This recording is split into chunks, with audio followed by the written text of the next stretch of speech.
பிதா குமாரன் பரிசுத்த ஆவியானவருக்கு மகிமை உண்டாவதாக. ஆமென். கிறிஸ்துவுக்குள் அன்பார்ந்தவர்களே, மறுபடியும் ஆலயத்தில் வழிபாடை துவங்குவதற்காக கிருபை செய்த ஆண்டவருக்கு நன்றி செலுத்துகிறேன். உங்கள் யாவரையும் ஆலய வழிபாட்டை பார்ப்பதில் மகிழ்ச்சி. கர்த்தர் உங்களை ஆசீர்வதிப்பாராக. தொடர்ந்து செபியுங்கள். நான் எந்த இடையூறும் இல்லாமல் தொடர்ந்து வழிபாடு நடத்துவதற்கு ஆண்டு நமக்கு உதவி செய்வாராக.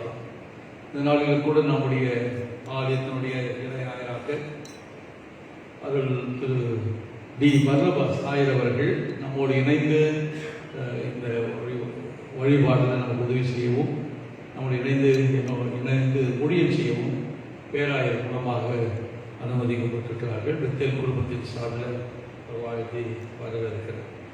நாளில் கூட நாம் யாரும் எழுந்து நின்று கிறிஸ்துவ பாமாலையில் 267வது பாமாலை போற்றும் போற்றும் புண்ணிய நாதரை போற்றும் என்ற பாடல்கள் முதல் சரணமும் கடைசி சரணத்தையும் பார்ப்போம்.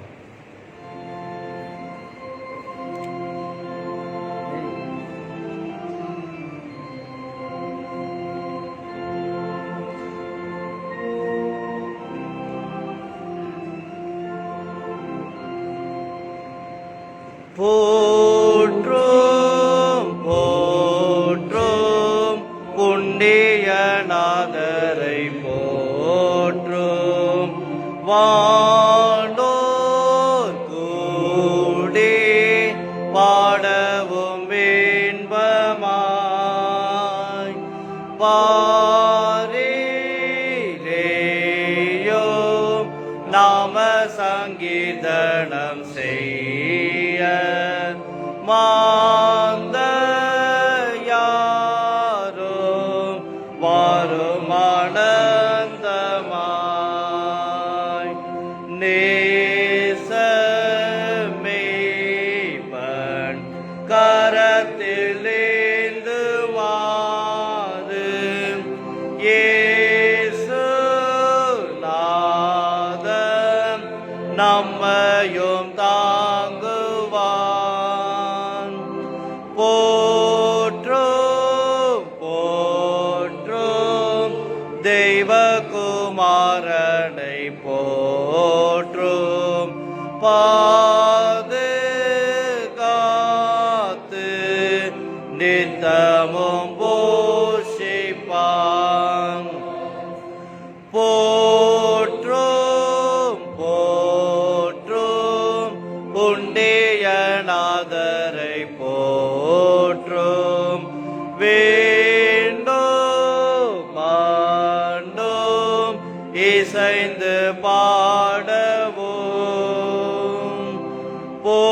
போற்றும் போற்றும் மீட்பர் மகத்துவமாக ஆட்சி செய்வார் நித்திய காலமும். ஏகராஜா மாட்சிமையோடு வந்து இயேசு சுவாமி பூமியிலாலுமே லோகம் எங்கும் நீதியின் செங்கோலை ஓச்சி ஜோதியாக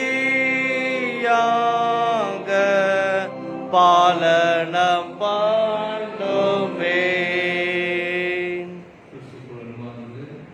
இந்த மாத இடைவெளிக்கு பிறகு முதல் முறையாக ஆலய வழிபாடு துவங்கியிருக்கிறோம். அது திருவிருந்து சுருக்க மொழியை நாம் பின்பற்றுவோம். திருவிருந்து ஆராதனை, அதற்காக நீங்கள் ஆயத்தமாகும்படி அன்போடு கேட்கிறோம்.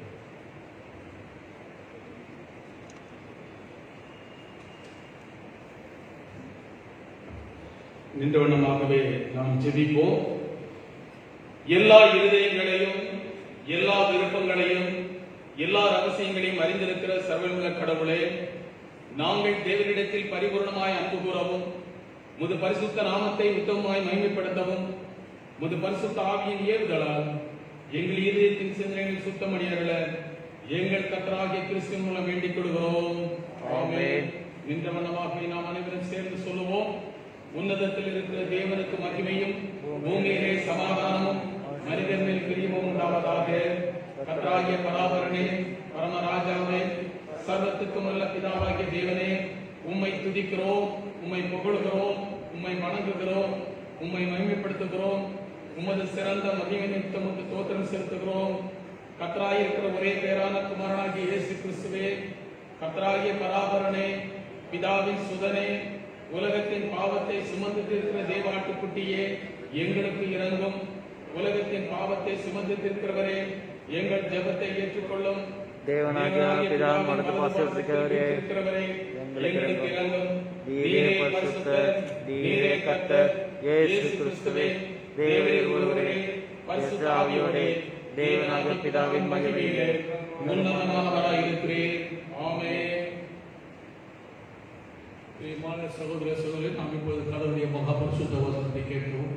ஆண்டவருடைய சரீரத்தில் நினைவு கூர்ந்து இந்த பத்தியில பங்கு கொள்ளவும் நாம் இங்கே வந்திருக்கிறோம். ஆகவே உத்தம மனஸ்தாபத்தோடு உண்மையான விசுவாசத்தோடு நமது ஆண்டவராகிய இயேசு கிறிஸ்து கிட்ட செல்வதற்காக முழங்கால் படிக்கிறோம். அமைதியாக நாமே சோதித்தருவோமாக. ஜபனிலிருந்து பொதுவான இந்த பாவனைக்கு ஜபத்தை சேர்ந்து சொல்லலாம். பரமபிதாவே, உமாக்கு விரோதமாகவும் எங்கள் அயலாருக்கு விரோதமாகவும் பாவம் செய்தோம் என்று அறிக்கிறோம். ஒளியில் நடவாமல் இருளில் நடந்து வந்தோம். கிறிஸ்துவின் நாமத்தை சொல்லியும் தீமை விட்டு விலகவில்லை. எங்களுக்கு இறங்க வேண்டும் என்று நம்முடைய மன்றாடுகிறோம். இயேசு கிறிஸ்து நிமித்தம் எங்கள் பாவங்கள் எல்லாவற்றையும் மன்னி உன் பரிசுத்தாவினால் எங்களை சுத்திகரித்து எங்கள் மனசாட்சி விடுவித்தது. பரிசு நாமத்திற்கு மகிமை உண்டாகும்படி நாங்கள் இனி புது ஜீவன் உள்ளவர்களாய் உமக்கு ஊழியர் செய்யத்தக்கதாக மற்றவர்களுக்கு மன்னிக்க எங்களுக்கு உதவி புரியும். ஆமென். நம்முடைய பரபிதாவாகிய சர்வவல்லமுள்ள கடவுள் மனசாபத்தோடு உண்மையான விசுவாசத்தை தண்டத்திற்கு மனம் திரும்பி தங்கள் சகோதரர்களுக்கு தங்களை மன்னிக்கிற யாவருக்கும் பாவம் மன்னிப்பு செய்வோம் என்று மிகுந்த இரக்கமாய் வாக்குத்தத்தம் செய்திருக்கிறார். அவர் நம்முடைய ஆண்டவர் இயேசு கிறிஸ்து நிமித்தம் உங்களுக்கு இறங்கி உங்கள் பாவங்கள் எல்லாவற்றையும் மன்னித்து அவைகளிலிருந்து உங்களை விடுதலை சகல நன்மையிலும் உங்களை உறுதிப்படுத்தி நிலைநிறுத்தி உங்களை நித்திய ஜீவக்கரையில் சேர்ப்பாராக. ஆமென். தேவனுக்கு ஸ்தோத்திரம் உண்டாவதாக. திருவசனம் போல் கர்த்தர் உங்களோடு கூட இருப்பாராக. அதனாலுக்குரிய வேத பாடங்கள் முறையாக வாசிக்க கேட்க.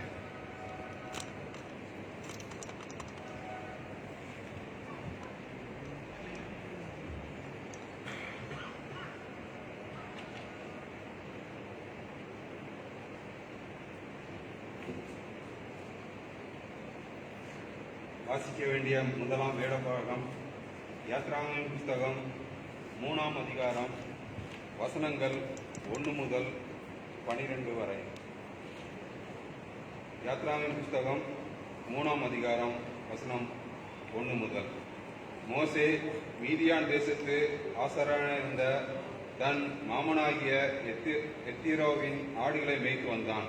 அவன் ஆடுகளை வனாந்தரத்தின் பின்புறத்திலே ஓட்டி தேவ பர்வதமாகிய ஓரே மட்டும் வந்தான். அங்கே கர்த்தருடைய தூதனானவர் ஒரு முட்செடியின் நடுவிலிருந்து உண்டான அக்கினி ஜுவாலையிலே நின்று அவனுக்கு தரிசனமானார். அப்பொழுது அவன் உற்று பார்த்தான். முட்செடி அக்கினியால் ஜுவாலித்து எரிந்ததும் அது வெந்து போகாமல் இருந்தது. அப்பொழுது மோசே, இந்த முட்செடி வெந்து போகாதிருக்கிறது என்ன? நான் கிட்ட போய் இந்த அற்புத காட்சியை பார்ப்பேன் என்றான். அவன் பார்க்கும்படி கிட்ட வருகிறதை கர்த்தர் கண்டார். முச்செடியின் நடுவிலிருந்து தேவன் அவனை நோக்கி, மோசே மோசே என்று கூப்பிட்டார். அவன், இதோ அடியேன் என்றான். அப்பொழுது அவர், இங்கே கிட்டி சேராயாக, உன் கால்களில் இருக்கிற பாதரட்சையை கலற்றி போடு, நீ நிற்கிற இடம் பரிசுத்த பூமி என்றார். பின்னும் அவர், நான் ஆபிரகாமின் தேவனும் ஈசாக்கின் தேவனும் யாக்கோபின் தேவனுமாகிய உன் பிதாக்களுடைய தேவனாய் இருக்கிறேன் என்றார். மோசே தேவனை நோக்கி பார்க்க பயந்ததினால் தன் முகத்தை மூடிக்கொண்டான். அப்பொழுது கர்த்தர், எகிப்தில் இருக்கிற என் ஜனத்தின் உபதிரவத்தை நான் பார்க்கவே பார்த்து ஆலோட்டிகளின் நிமித்தம் அவர்கள் இடுகிற கூக்குரலை கேட்டேன். அவர்கள் படுகிற வேதனைகளையும் அறிந்திருக்கிறேன். அவர்களை எகிப்தியரின் கைக்கு விடுதலையாக்கவும் அவர்களை அந்த தேசத்திலிருந்து நீக்கி கானானியரும் ஏத்தியரும் எமோரியரும் பெரிசியரும் ஏவியரும் எபூசியரும் இருக்கிற இடமாகிய பாலும் தேனும் ஓடுகிற நலமும் விசாலமுமான தேசத்தில் கொண்டு போய் சேர்க்கவும் இறங்கினேன். இப்பொழுதும் இஸ்ரவேல் புத்திரர் கூக்குரல் என் சந்ததியில் வந்து எட்டினது. எகிப்தியர் அவர்களை ஒடுக்குதலையும் கண்டேன். நீ இஸ்ரவேல் புத்திரராகிய என் ஜனத்தை எகிப்திலிருந்து அழைத்து வரும்படி உன்னை பார்வோனிடத்துக்கு அனுப்புவேன் வா என்றார். அப்பொழுது மோசே தேவனை நோக்கி, பார்வோனிடத்து போகவும் இஸ்ரவேல் புத்திரரை எகிப்திலிருந்து அழைத்து வரவும் நான் எம்மாத்திரம் என்றான். அதற்கு அவர், நான் உன்னோட இருப்பேன். நீ ஜனத்தை எகிப்திலிருந்து அழைத்து வந்த பின் நீங்கள் இந்த மலையில் தேவனுக்கு ஆராதனை செய்வீர்கள். நான் உன்னை அனுப்பினேன் என்பதற்கு இதுவே அடையாளம் என்றார். வாசிக்க வேண்டிய வேத பாடம்.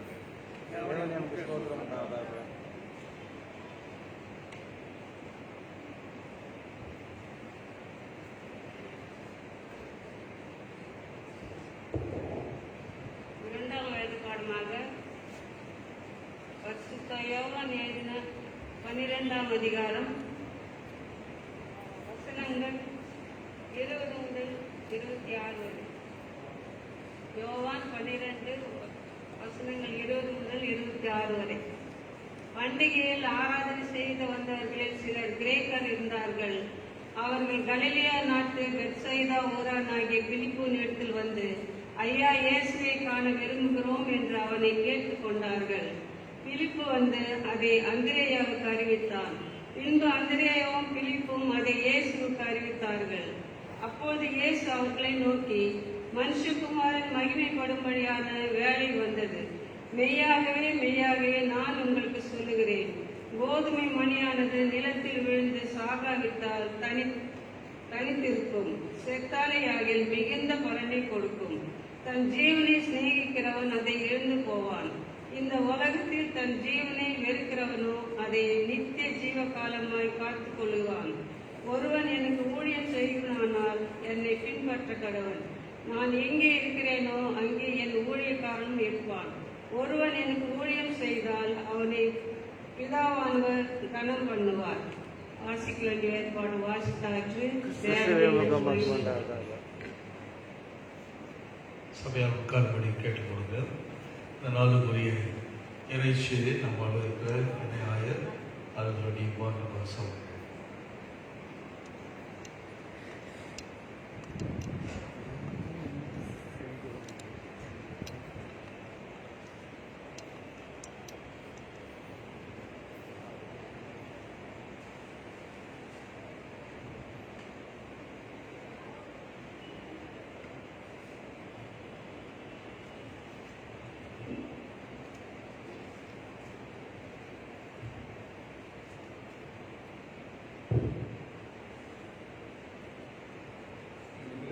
கடவுளாலும் ஆண்டவராகிய இயேசு கிறிஸ்துவினாலும் உங்களுக்கு கிருபையும் சமாதானமும் சதா காலமும் உண்டாவதாக.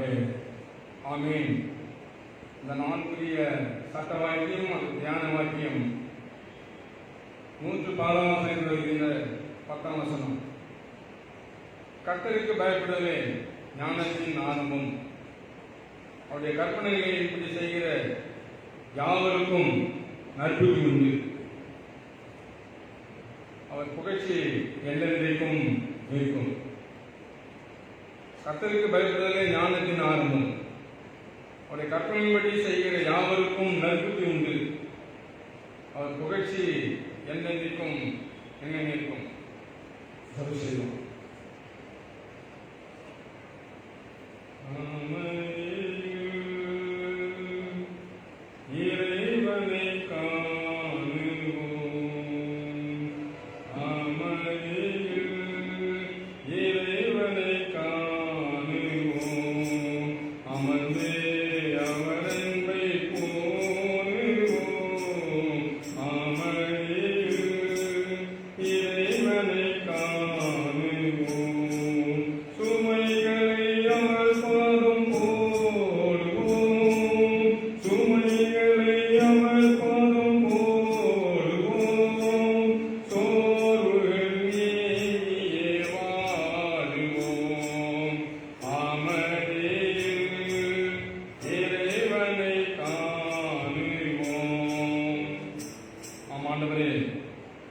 நீங்கள் அமர்ந்திருந்து நானே தேவன் என்று அறிந்து கொள்ளுங்கள் என்று திருவள்ளுவர் பற்றின மகா பெரிய கிருபைக்காக நன்றி செலுத்துகின்றோம். இப்பொழுதும் என்னோடு பேசும் எங்களோடு பேசும். இயேசு பெயரில் ஜெபிக்கிறோம் நல்ல பிதாவே. ஆமென்.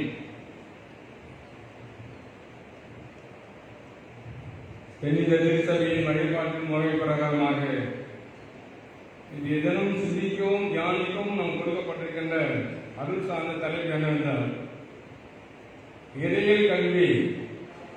அதை அறிந்து கொள்வோம், விசுவாசத்தோடு அதை நாம் செயல்படுத்துவோம். இறையியல் கல்வியை அறிந்து கொள்வோம், விசுவாசத்தோடு அதை நாம் செயல்படுத்துவோம். உண்மைதான், உலக வாழ்வுக்காக மொழிக்கல்வி, கணக்கு கல்வி, புள்ளியியல், பொறியியல் மிகவும் மோசமானது. நிலையான வாழ்வுக்கு, மெய்யான வாழ்வுக்கு இறைவனை அறிந்து கொள்ள வேண்டும் என்றால் இறையியல் கல்வி இன்றியமையானது. உலக வாழ்வுக்கு இருக்கின்ற கல்விக்கு அடிக்கடி பாடத்திட்டங்கள் மாறும்.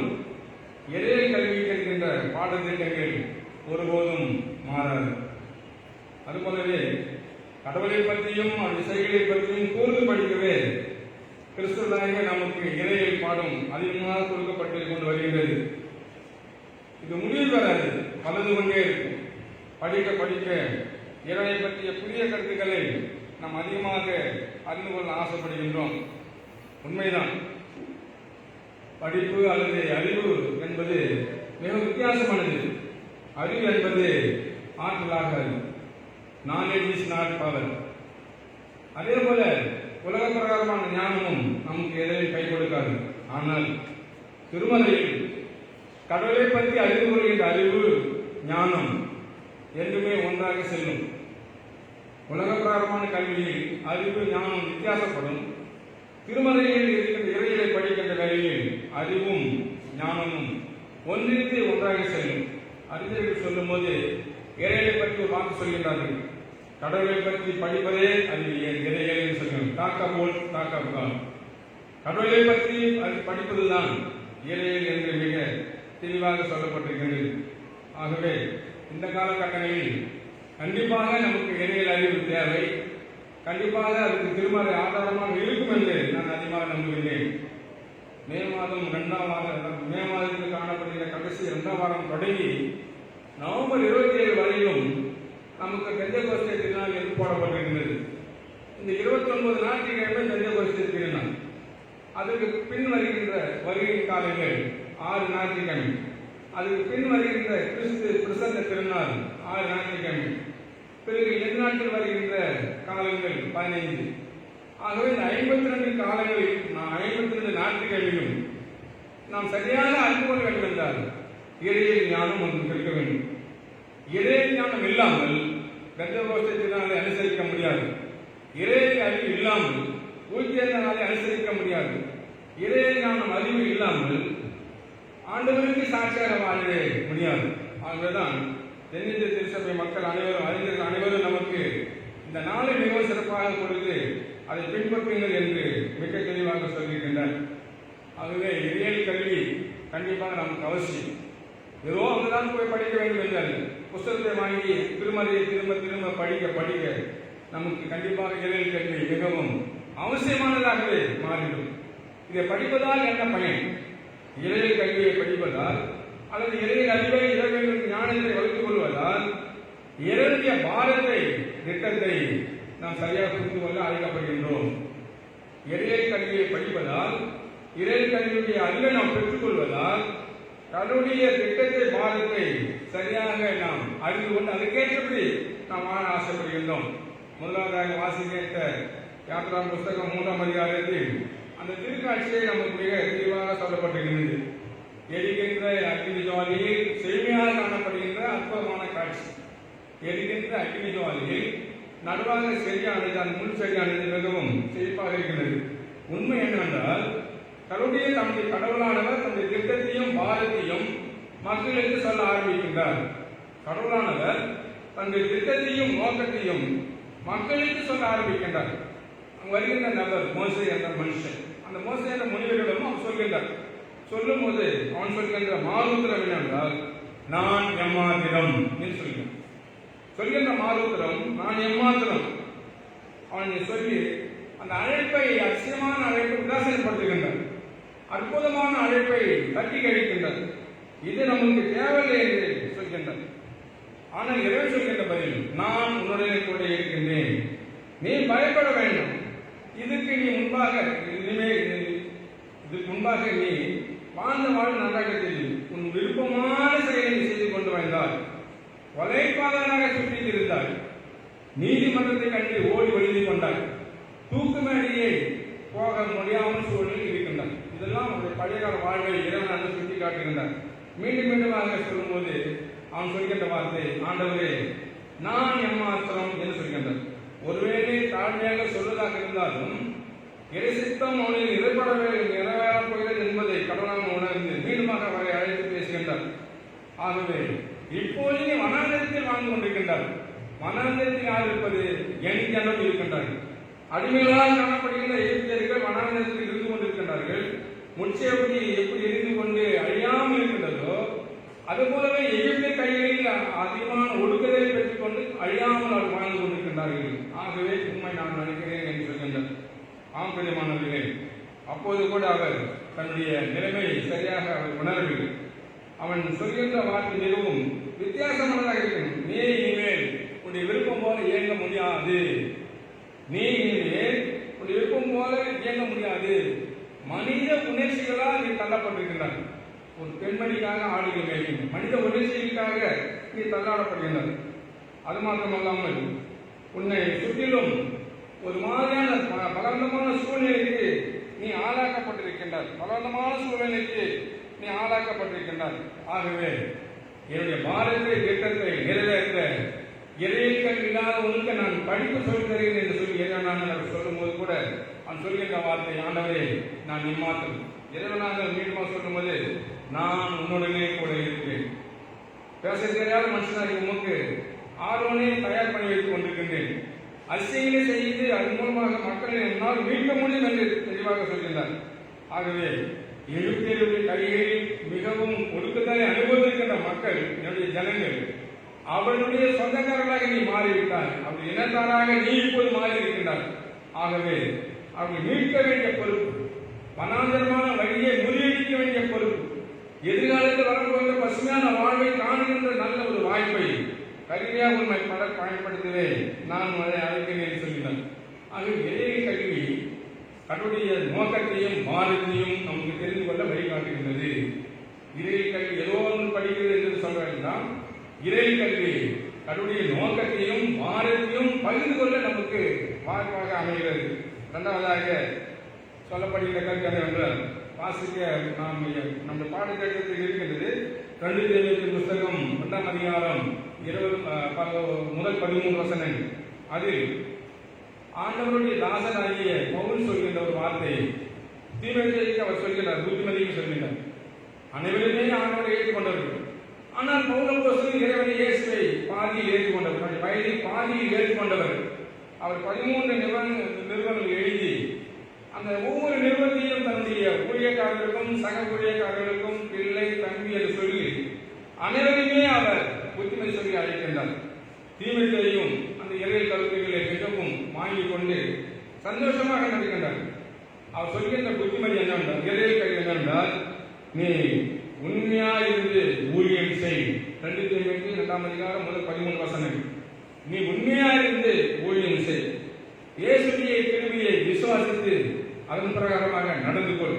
3ஆவதாக சொல்லும்போது, உண்மையான ஊழியர்களை உருவாக்கு என்று சொல்கிறார். கடைசியாக சொல்லும்போது, பாடுகள் மத்தியில் சிறப்பான பணி செய். இதுதான் இறை கல்வி, இதுதான் இறை திட்டம், இதுதான் நான் உங்களுக்கு சொல்கின்ற பதில் என்று மிக தெளிவாக சொன்னதாக பார்க்கணும். ஆகவே இறை கல்வியை நாம் படிக்க படிக்க படிக்க அதை நம்மளுக்காக மாற்றிக்கொள்ளாமல் பகிர்ந்து கொடுப்பதாக நாம் மாறிவிடுகின்றோம். ஆகவே வாழ்வு என்பது வாழ்வதற்கு மாத்திரமல்ல, பகிர்ந்து வாழவும் அழைக்கப்படுகின்றோம். நம்முடைய வாழ்வு என்பது நாம் தான் வாழ வேண்டும் என்பதற்காக அல்ல, பகிர்ந்து கொடுக்கவே நாம் அழைக்கப்பட்டிருக்கின்றோம். இறையியல் ஞானத்தை கமாலியல் பாதிப்பில் கற்றுக்கொண்ட பவுல் தன்னுடைய சக தோழர்களுக்கும் விசேஷமாக தீமோத்தேயுவுக்கு சொல்லும் போது, நீ இப்பேற்பட்ட காரியங்களை செய், அப்போதுதான் நீ பிழைப்பா என்று மிக தெளிவாக சொன்னதாக பார்க்கின்றோம். விசுவாசத்தை நீ செயல்படுத்த சொல்கின்றார். ஆதாரமாக 2 தீமோத்தேயு 2ஆம் அதிகாரம் 16ஆம் வசனத்தில், நாம் அவரோடு கூட மறித்தோமானால் அவரோடு கூட பிழைத்தும் இருப்போம் சொல்கிற விசுவாசத்தில். நாம் அவரோடு கூட மறித்தோமானால் அவரோடு கூட பிழைத்தும் இருப்போம். ஆகவே இப்பேற்பட்ட எளிய கருத்துக்கள் தீமை செய்வை ஒரு சாதாரண தொண்டனாக, ஒரு சாதாரண சீடராக, சாதாரண ஊழியக்காரராக, முழு நேர பணியாளராக பணி செய்ய தோன்றியதாக பார்க்கணும். அந்த பகுதியை நீங்கள் பிடித்து பார்த்தால் மிக நன்றாக தெரியும். நான் போர் சேவனை போல கட்டுப்பாட்டுடன் இருக்கின்ற நிலைமைக்கு ஆளாகப்பட்டிருக்கின்றேன். மல்யுத்த வீரனை போல தைரியமாகவும் பொறுமையாகவும் போர் செய்ய கற்றுக்கொண்டேன் என்று சொல்கிறார். இறையல் கல்வி, இறையல் ஞானம் ஒரு மனுஷனை பகிர்ந்து கொடுக்கின்ற மனுஷனாக மாற்றி விடுகிறதை பவுனுடைய வாழ்வில் நாம் பார்க்கின்றோம். ஆங்கிலமானவர்களே, நம்முடைய வாழ்வு எப்பேற்பட்டதாக இருக்கிறது. இறையலை கற்றுக்கொள்ளும் போது, இறையலை உணர்ந்து கொள்ளும் போது கண்டிப்பாக அதை நாம் தான் நமக்காக வைத்துக் கொள்ளாமல் அதை மற்றவர்களுக்கும் சொல்லிக் கொடுக்கின்ற அனுபவத்தை இந்த பகுதியை பார்க்கணும். மோசே கடவுளுடைய வாரியத்தை புரிந்து கொண்டு அதற்காக பணியாற்றினார். பவுலுடைய இறையலை கேட்ட தீமை தெரியுது. அதன் பிரகாரமாக தன்னை மக்களுக்கு பகிர்ந்து கொடுத்து வேத வசனத்தின்படி வாழ்ந்தான் என்று பார்க்கின்றோம். மூன்றாவதாக இறுதியாக கடைசியில் இறையலை கட்டுவோம், இறையலை காட்டுவோம். இறையரசை கட்டுவோம், ஒருவனை இறையல். இறையரசை காட்டுவோம், ஒருவனை இறையல் கல்வி. ஆகவே யோவான் சுவிசேஷம் 12ஆம் அதிகாரத்தில் கூடியிருக்கிற திரளான ஜனங்கள் பேசிக்கொள்கின்ற ஒரு வார்த்தை, குறிப்பாக லாசரு மரித்து உயிர்த்தெழுந்த பிறகு நடக்கின்ற ஒரு நிகழ்ச்சி. அந்த மக்கள் அனைவரும் குறிப்பாக பரிசேயர் பேசுகிறார்கள், இதோ உலகமே அவருக்கு பின்னாக செல்கின்றது, இனி நாம் வாழ்ந்து உயிரோடு இருந்து பாகம் இல்லை, உலகமே அவருக்கு பின்னோக்கி செல்கின்றது என்று சொல்கின்றார்கள். பண்டிகை காலம் நெருங்கிவிட்டது. கிரேக்கர்கள் வந்திருக்கின்றார்கள். அவர்கள் வந்து அந்த பெசாயா ஊரானாகிய பிலிப்பை கேட்கின்றார்கள் ஒரு கேள்வி, இயேசுவை எங்களுக்கு காட்ட வேண்டும், இயேசுவை நாங்கள் காண விரும்புகின்றோம் என்று சொல்கிறார்கள். கிரேக்கர்கள் என்று சொன்ன உடனே நமக்கு ஞாபகத்துக்கு வருவது, அவர்கள் ஞானத்தை அதிகமாக பயன்படுத்தக்கூடியவர்கள். தங்களுடைய ஞானத்தை பயன்படுத்திதான் விண்வெளியின் சித்தத்துக்கு பின்னாக சென்றார்கள். தங்களுடைய ஞானத்தை பயன்படுத்திதான் இப்போதும் இந்த கேள்வியை கேட்கின்றார்கள்.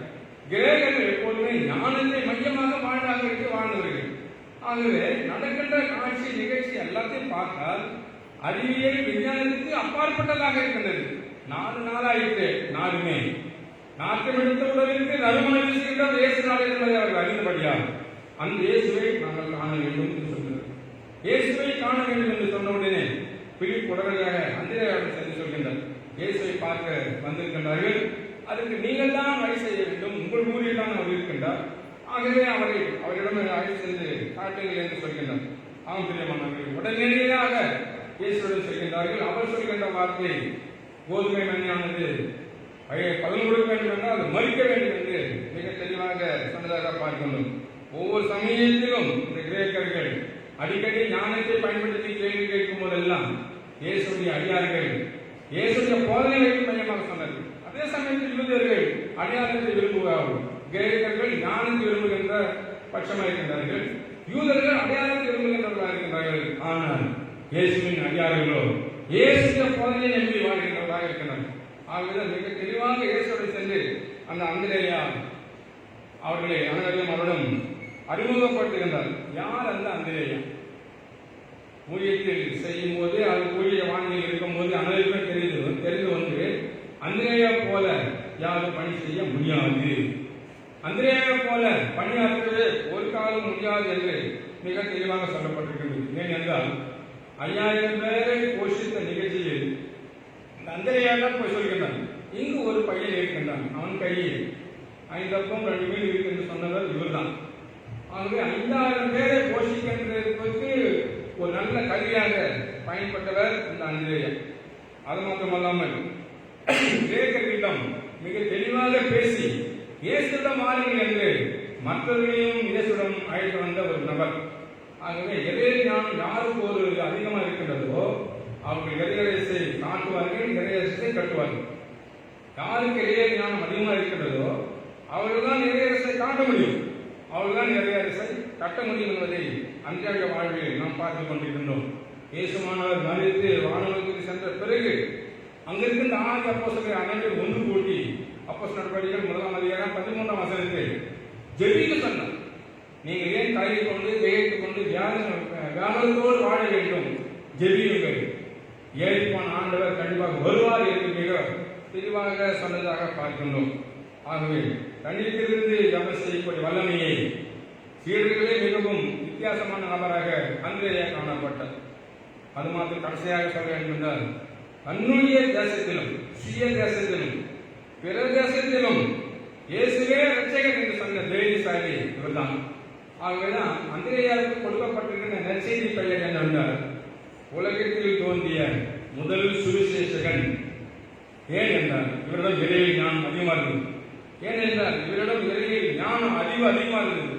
இவரால் தான் இறையரசை கட்ட முடியும், இவரால் தான் இறையரசை காட்டி கொடுக்க முடியும் என்று மிக தெளிவாக நாம் அறிந்திருக்கின்றோம். ஆகவே முதல் சுவிசேஷகன் என்ற பெருமையை அந்திரேயா பெற்று ஆண்டவருக்காக தன்னை அதிகமாக ஒப்பு கொடுத்து வாழ்ந்தான் என்று பார்க்கணும். தனக்காக வாழவில்லை.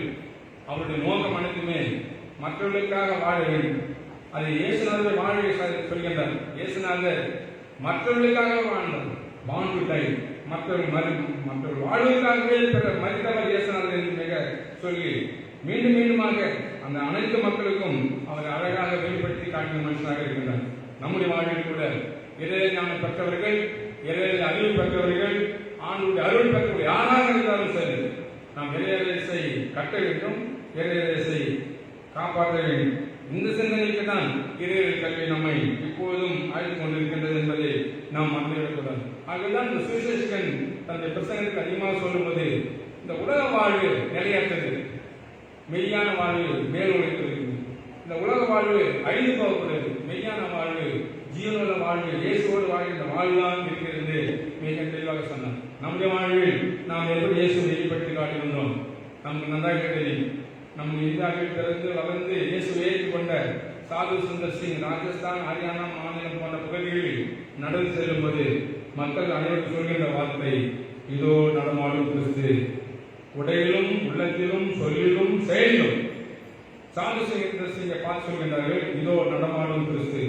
இறையியல் கல்விக்காக செல்லவில்லை, ஆனால் இறையை ஞானம் பெற்றவர், அறிவு பெற்றவராக அவர் காணப்பட்டார் என்று நாம் பார்க்கின்றோம். ஆகவே இறையியல் கல்வியை நாம் படிக்க முதலாவதாக தன்னுடைய பாலத்தை திட்டத்தை நாம் புரிந்து கொள்கின்றோம். இறையியல் கல்வியை படிக்க நாம் மற்றவர்களுக்காக வாழ்கின்ற பகிர்ந்து கொள்கின்ற வாழ்வை வைத்துக் கொள்கின்றோம். இறையியல் கல்வி படிக்க இறையரசை கட்டுகின்றவர்களாக மாறுகின்றோம். ஆகவே நம்முடைய வாழ்வில் கூட ஒரு காலத்தில் அடிமையாக காணப்பட்ட நம்மை இறைவன் மீண்டுமாக ஆசீர்வதித்துக் கொண்டு வருகிறார் என்று சொன்னால் அவருக்காகவே வாழ நம்மை வைத்திருக்கிறார். ஜெபம் ஸ்தோத்திரம் ஆண்டவரே, ஸ்தோத்திரம். உம்மை துதிக்கொண்டோம், மகிமைப்படுத்திக் கொண்டோம். உம்மை அறிவதே நித்திய ஜீவன், உம்மை சேவிப்பதே மெய்யான வாழ்வு என்று நாம் கொண்டோம். தொடர்ந்து திருப்பந்தியில் சேர நீங்கள் ஆயத்தப்படுத்த வேண்டுமா? இயேசு ஜெபிக்கிறோம் நல்ல பிதாவே. ஆமென்.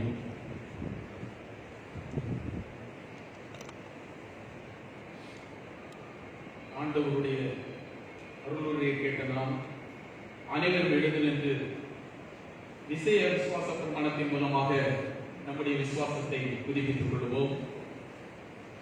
வானத்தையும் பூமியையும் காணப்படுவதும் காணப்படாதுமான எல்லாத்தையும் படைத்தவராயிருக்கிற சர்வ வளமுள்ள பிதாவாகிய ஒரே தேவனை விசுவாசிக்கிறேன். ஒரே கர்த்தருமாய் தேவனுடைய ஒரே பேரான குமாரனுமாய் இருக்கிற இயேசு கிறிஸ்துவை விசுவாசிக்கிறேன். அவர் சகல உலகங்களுக்கும் உண்டாவதற்கு முன்பே பிதாவினால் ஜெனிக்கப்பட்டவர், தெய்வத்தின் தெய்வமானவர், ஜோதியின் ஜோதியானவர், மெய்தேவனின் மெய்தேவனானவர், உண்டாக்கப்படாமல் ஜெனிக்கப்பட்டவர், பிதாவுடைய ஒரே தன்மையுடையவர், சகலத்தையும் உண்டாக்கினவர், மனிதராகிய நமக்காகவும் நமக்கு ரட்சிப்பு உண்டாகவும் பரமண்டலத்திலிருந்து இறங்கி பரிசுத்த ஆவியினாலே கன்னிமரியாடத்தில் அவதரித்து மனிதனானார்.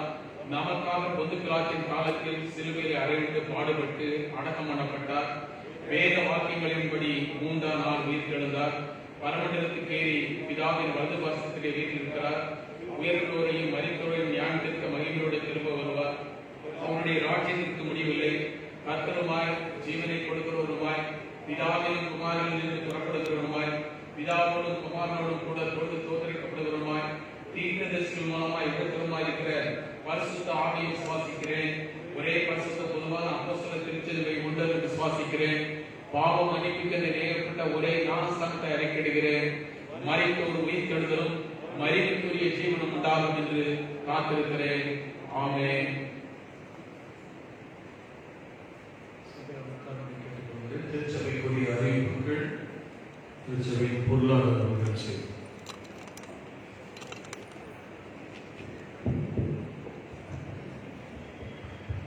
கர்த்தருடைய பரிசுநாமத்துக்கு ஸ்தோத்திரம்.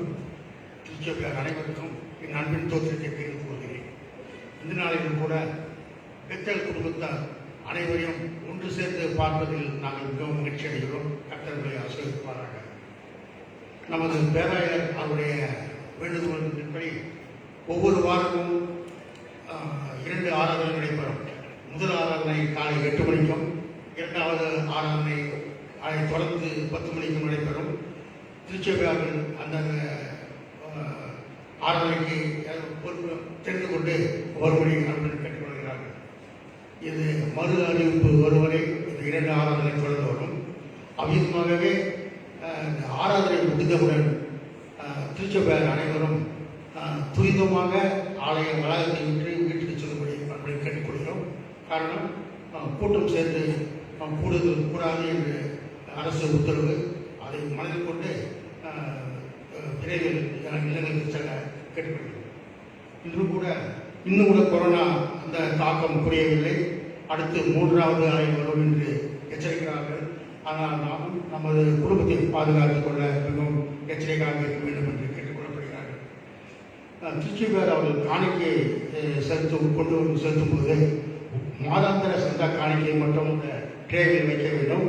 மற்ற ஆராதனை காணிக்கையை கொடுக்கும்போது தங்கள் அருகே வைத்துள்ள அந்த பெட்டிகளை தயவுசெய்து அந்த சமூக இடைவெளி முக்கியமாக கடைபிடித்து அந்த காணிக்கை பெட்டியில் போடும்படி கேட்டுக்கொள்ளப்படுகிறார்கள். இந்த ஒழுங்கினை வாலிப ஐக்கிய சங்கத்தினர் அவர்கள் செய்து வருகிறார்கள். நேற்றைய தினத்தில் கூட மாலை இந்த ஆலயத்தை சுத்தம் செய்து அந்த சானிடைசேஷன் மற்ற அந்த லைசால் அந்த போன்ற மதுரை தெரிந்து சுத்தம் செய்தார். அவர்களுக்கு திருச்சபை சார்பாக நன்றியை தெரிவித்துக் கொள்கிறோம். ஒரு துயர செய்தி, சாய்நாதபுர பகுதியில் வாழ்ந்து உள்ள திரு பக்த இன்பநாதன் அவர்கள் சவுதி அரேபியாவில் வேலை பார்த்து வந்தார். அவர்கள் கடந்த 8ஆம் தேதி அவர்கள் கர்த்தருக்கு திரையடைந்தார். அவருடைய சரீரம் நாளை அவர்கள் இல்லத்திற்கு வரும் என்று கூறியிருக்கிறார்கள். மற்றபடி அவர்கள் நல்லடக்க ஆராதனை இன்னும் தெரியவில்லை. அந்த குடும்பத்தில் அவரை எழுந்தவானம் குடும்பத்திற்காக நாம் ஜெபிப்போம். ஜெபத்திற்கு அவங்களை கேட்டுக்கொள்ளப்படுகிறார்கள். நன்றி.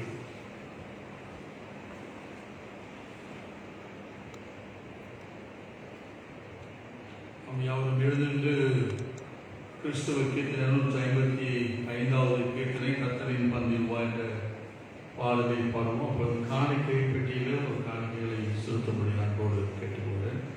மாதாந்திர காணிக்கை இருக்குமானால் அது முன்னே வந்து இந்த ட்ரேடில் நீங்கள் வைத்து போகும்படி கேட்டுக்கொள்கிறேன். ஆராதனை கேட்டார்.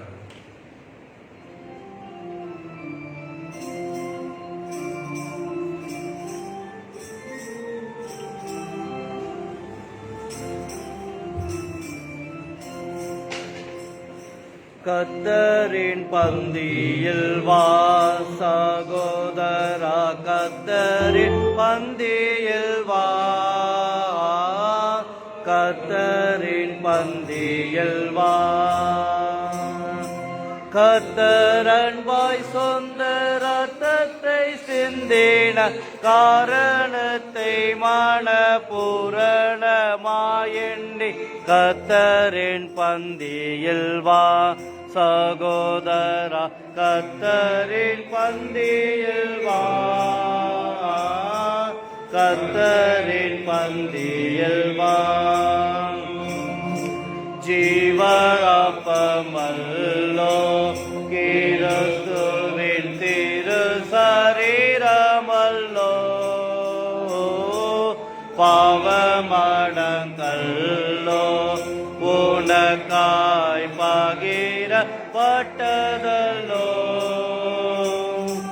தேவகுமாரனாம் ஜீவனப்பத்தை தின்று அவருடன் என்றும் பிழைத்திட கர்த்தரின் பந்தியில் வா சகோதரா, கர்த்தரின் பந்தியில் வா, கத்தரின் பந்தியில் வாம். தேவ அன்பை பாரு, கிறிஸ்துவின் சிஷ குறை தீரு. பாவ கேட்டை கூறு, ராபோஜன பந்திதனில் சேரு. சாவு கூறியமா பாவமுள்ள லோகம் கண்ணில் மனம் வைத்து அண்டியனாகாதே. கத்தரின் பந்தியில் வா சகோதரா, கத்தரின் பந்தியில் வா, கத்தரின் பந்தியில் வா.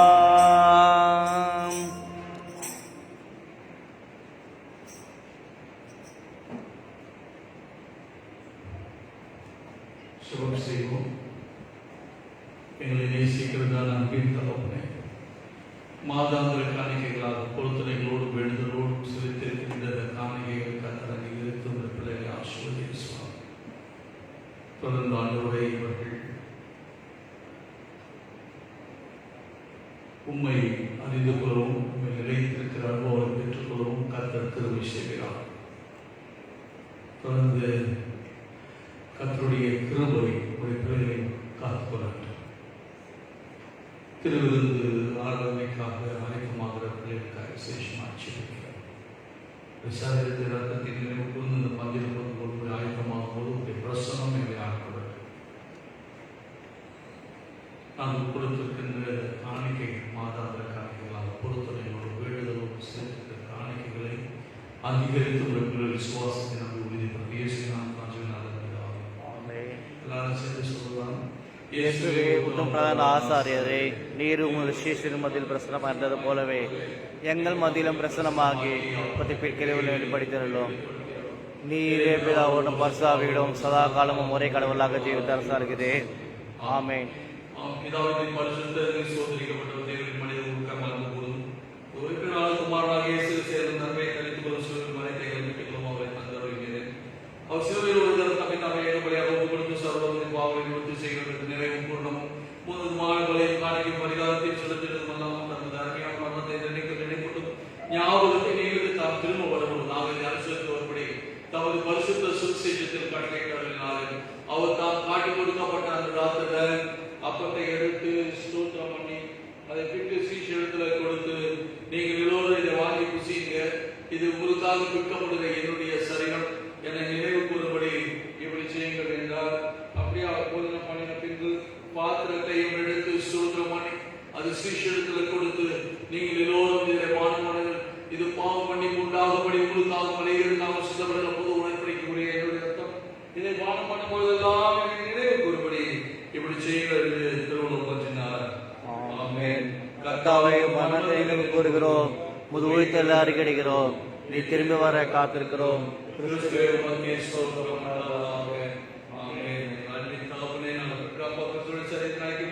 நாங்கள் ஆசீர்வதிக்கின்ற பாத்திரங்கள் கிறிஸ்துவின் இரத்தத்தின் ஐக்கியமாய் இருக்கிறபடி அதில் தந்த இந்த அப்பத்தையும் திராட்சை ரசத்தை பரிசுத்தாவியால் பரிசுப்படுத்தி தர வேண்டும் என்று மிகுந்த தாழ்மையோடு பிரார்த்திக்கிறோம். நாங்கள் எல்லோரும் இந்த ஆளுநரை சிறப்பு கூட்டி இணைக்கப்பட்ட விசுவாச ஒருமைப்பட தலையாகி அவருக்குள் எல்லாரும் வளர்த்து வச்சு அவரோட பரிசுத்தாவியம் ஐக்கியமாக இருக்க சர்வதல்ல பிதாவாகிய உமக்கு மூலமாய் சகல கனமும் மகிமையும் என்றென்றைக்கும் உண்டாவதாக. ஆமென். நாம் யாவரும் சேர்ந்து தாழ்மை ஜெபத்தை எடுப்போம். இறங்குள்ள கர்த்தாவே, செய்தி தினமே நாளுடைய பந்தியில் சிறப்புமையா தேவனால இறக்கத்தை நம்பி சேர்க்கிறோம். ஆனாலும் லட்சணமுடைய மாதாண்டவராக இருக்கிறீர். ஆகியால் கிருபையுள்ள கர்த்தாவே, இந்த அருமையான குமாரனான இயேசு கிறிஸ்துவின் வெளிமதிய சர்வ ரத்தத்தாலும் எங்கள் பாவங்களை சரீரம் ஆத்மாவும் சுத்தமாகி எப்போது நாங்கள் அவருக்குள்ளும் அவர் எங்களுக்குள்ளும் மாசமாக இருப்பதுக்கு ஏற்ற விதமாய் அவருடைய சரீரத்தை புசித்த ரத்தை பானம் பண்ண எங்களுக்கு செய்திருந்தோம்.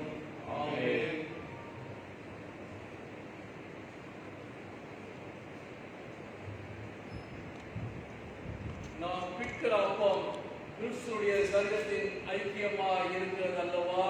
உலகத்தின் பாவத்தை சுமந்திருக்க தேவாட்டுக்குட்டி எங்களுக்கு இறங்கும். உலகத்தின் பாவத்தை சுமந்திருக்க தேவாட்டுக்குட்டி எங்களுக்கு இறங்கும்.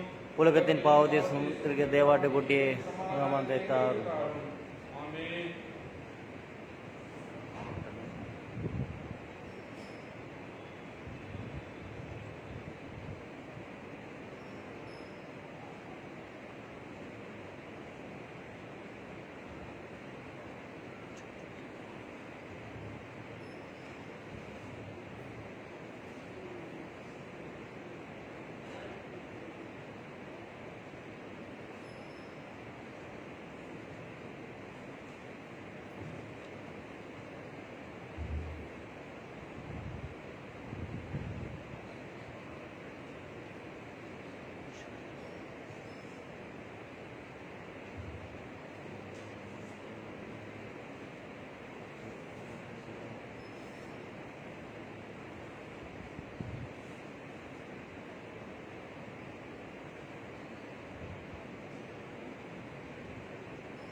கடவுளுடையவர்கள் கடவுளுடையவர்களுக்கு இந்த பந்தியில் பங்கு கொள்ளும்படி தங்களை ஆயத்தப்படுத்திக் கொண்டவர்கள் முன்னே வரும்படி அன்போடு கேட்டுக்கொள்கிறேன். நீங்கள் வரும்போது 2 வரிசையாக பாருங்க. இடது பக்கமும் வலது பக்கமும் 1000 அவர்கள் காட்சியாக சமைத்திருப்பார்கள். இதை வாங்கி நீங்கள் பதவி ஜபத்தோடு இந்த கப்புகளை இந்த பாதத்தில் கைத்தொழில் செல்ல முடியாது. 2 வரிசையாக அதில் நீங்கள் வர முடியாது.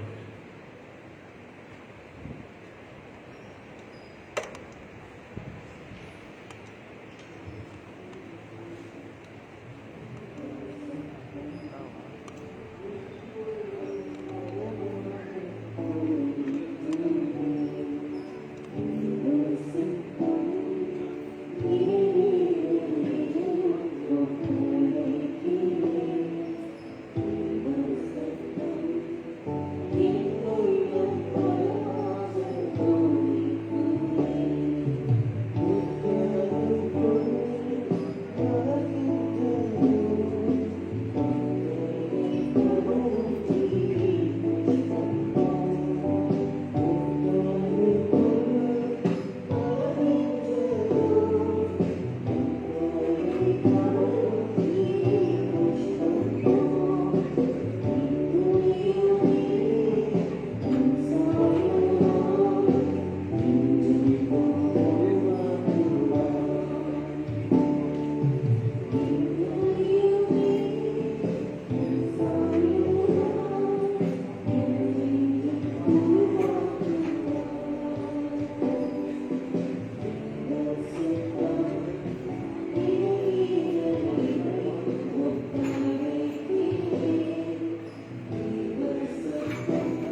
ஆண்டவருடைய சரீரத்தையும் இரத்தத்தையும் பெற்றுக்கொண்ட உங்களையும் குடும்பங்களையும் தொடர்ந்து விசுவாசத்திலும் நன்மைகள் உங்களை நடத்துவாராக.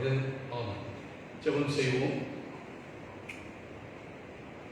சர்வவல்ல கடவுளே, பிதாவின் தேசகுமாரனின் ஆண்டவராகிய இயேசு கிறிஸ்துவுக்குரிய உங்கள் பிள்ளைகளாக ஏற்றுக்கொண்டு உங்கள் விலையேறப்பட்ட கிறிஸ்து சரீரமாக ஞான ஆதாரத்தை போஷித்ததற்காக உங்களுக்கு ஸ்தோத்திரம். எக்காவலை மனித நித்திய ஜீவனை பார்த்துக் கொண்டிருக்கிறீர்கள். அளவிடப்படாத இந்த நன்மைகளுக்காக உங்கள் நன்றி செலுத்துகிறோம். சரீரம் ஆத்மாக்கிய எங்களை பரிசுத்தம் ஜீவனுள்ள பலியாக கொடுக்கிறோம். இதுவே நாங்கள் செய்யத்தக்க ஆத்மீக ஆராதனை. நாங்கள் இந்த பிரபஞ்சத்துக்கு ஒத்தவேஷம் தெரியாமல் தேவனுடைய நன்மை பரிபூர்ணமான சித்தம் என்னது என்று பகுத்தறியத்தக்கதாக எங்கள் மனம் புதிதாகிறதுனால மருத்துவமாகும்படி எங்களுக்கு புரியும். கடைசியில நாங்கள் உமது பரிசுத்தமான அனைவரோடும் உமது நித்திய ராஜ்யத்தின் ஆனந்தத்தை அடையத்தக்கதாக இவ்வுலகிலே கீழ்ப்படிந்து நடக்க எங்களுக்கு திரும்ப செய்யும். உமோடு பரிசுத்தாவிலும் ஒரே கடவுளாய் சதா காலமும் ஜீவித்த அரசாக எங்கள் ஆண்டவர் இயேசு கிறிஸ்துவின் மூலமாய் வேண்டிக் கொள்கிறோம். ஆமென். எங்கள் தேவனுக்கு துதியும் மகிமையும் ஞானமும் ஸ்தோத்திரமும் கனமும் வல்லமையும் பலமும் சதா காலங்களிலும் உண்டாவதாக. ஆமென். எல்லா புத்திக்கும் மேலான தேவ சமாதானங்களோடு கூட இருந்து நீங்கள் தேவனுடைய குமாரனாகிய நம் இயேசு கிறிஸ்துவை பற்றி அறிவிலும் அன்பிலும் நிலைத்து நிற்கும்படி உங்கள் இருதயத்தையும் உங்கள் சிந்தையும் காக்க கடவுது பிதா குமாரன் பரிசுத்த ஆவியாகிய சர்வ